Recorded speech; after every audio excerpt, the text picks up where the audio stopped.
Planning a trip to Morocco and wondering what to expect, especially if you're a solo traveler and a woman? In this video, I'm sharing all the essential tips you need to know before you go. And as always, my name's Abigail and you're watching The Lady Who Travels.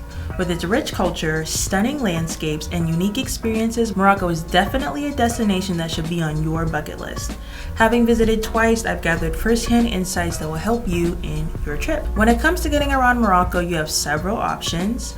For long journeys, I recommend using their train system. I flew into Casablanca my first time in Morocco and took a train from Casablanca down to Marrakesh. It was very easy to maneuver and I recommend it if you're doing that. I felt very safe and it was very straightforward. For local routes, taxis are an option and buses are available as well.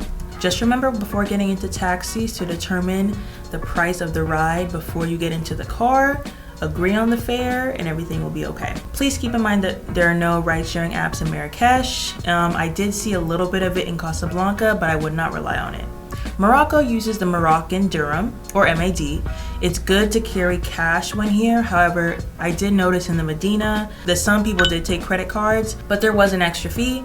So for the best bang for your buck, I highly recommend taking out cash, especially if you're going to be traveling outside of that Marrakesh area and going to other towns, which I highly recommend. Get some cash. Morocco has so many incredible destinations. In Marrakesh, dive into the vibrant souks. They're like none other. More tips on navigating the souks later on in the video. Definitely visit the YSL Museum and Jardin Majorelle and explore the historic Koutoubia Mosque. In Fez, you'll find an ancient Medina, which is UNESCO World Heritage Site, brimming with history and culture. I know you've seen this on Instagram, 𝐥𝐤𝐤, which is also known as the Blue City. It's painted all over and offers a serene experience and a picturesque escape. For a Sahara desert adventure, you can book a camel trek and spend a night under the stars under a desert camp. And if you're short on time, there is another option for you to have that experience a bit closer to Marrakesh in the Agafé Desert. It's just 1 hour away.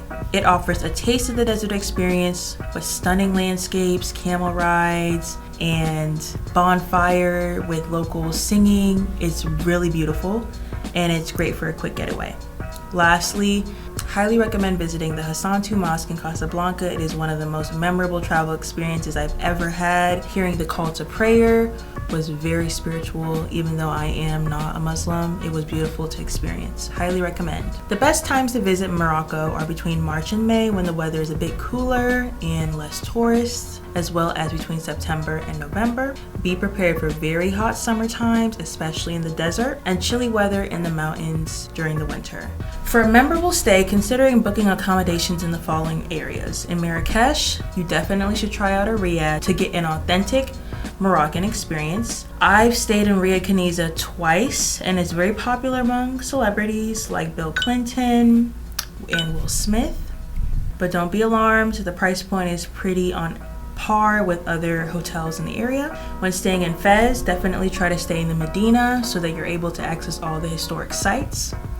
In 𝐥𝐤𝐤, guest houses are more common than hotels, so be prepared for that. It's a great way to get that local feel. And another city that I forgot to mention is staying in Essaouira. It's famous for being a place where Game of Thrones was filmed, and I think the Medina there was a bit less overwhelming than the one in Marrakesh.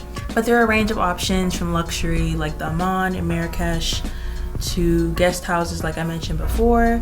There's a wide range, you can't go wrong with them. And I also recommend using your hotel to book transportation. Respecting local traditions is very important when visiting Morocco. Dressing modestly, especially in rural areas, will help you avoid unnecessary stares. And it's paramount when visiting religious sites. And always remember to remove your shoes when entering a home, and some businesses might require that as well. You might see traditional advice saying you must dine with your right hand. I didn't see a lot of that enforced when I was there, so don't worry about that. But it is common to share communal dishes when going out to eat. So if you're in a tour group, there'll be like a big bowl of couscous or tagine. Tipping is appreciated but not expected, so feel free to do that if you feel led. Safety is a priority when traveling, especially to a country like Morocco. You should Stay vigilant when you're in crowded areas and watch out for pickpockets just like you would if visiting Europe. And this is a reason why I recommend getting transportation services booked ahead of time, either through your hotel or through a website like Get Your Guide or Viator, because unlicensed taxis is something that is common in that area. And without a ride sharing app, you're not able to know the license plate of the driver that you're using. So getting your transportation ahead of time is probably a smart choice. And it's also why I recommend going with a tour group. During both of my visits, I went to Marrakesh a little bit by myself for a few days before joining a tour group, just because the cities are so spread out. It's a lot of driving if you're wanting to get a full view of the entire country, and it's not going to be possible for you to rent a car because some of the roads are very rough, they're unmarked, and only a local would know where to go. And price point wise, it's actually a bit better if you go with a group anyway. You can still get your own private rooms, you'll just be driving mainly with your group. So I think that's a great option if you're going as a solo traveler, especially as a woman. And when going in the Medina in Marrakesh, it can be very overwhelming. People are yelling at you from every which way so you can go into their shop, and sometimes they can be aggressive in the names that they call you. For example, I got called Precious, Monique, Michelle Obama, because they just wanted me to turn my head so I could go into their shop. This is common in Marrakesh, unfortunately, but it's just a part of the culture there. However, when I visited Medinas in Essaouira, in Fez, it was way more tame. Nobody was really yelling at me like that. But the Marrakesh one is a doozy, I must admit, but it's just part of the experience. Don't take it personally. And both times I went, one time I was guided with the person from my hotel. I paid him a few dollars and he was able to guide me through. Of course, he showed me to his friends. You know, they all have friends in the souks because they want you to patronize their friends. But they usually get you a good deal.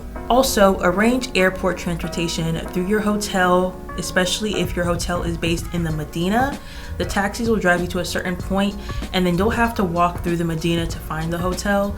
So if you do it through them, they'll be able to bring somebody so that they meet you at your taxi. They'll load up your luggage in like a wheelbarrow thing and you'll just follow them to the hotel. Of course, make sure to tip that person because that is an extra service, but it doesn't have to be a lot.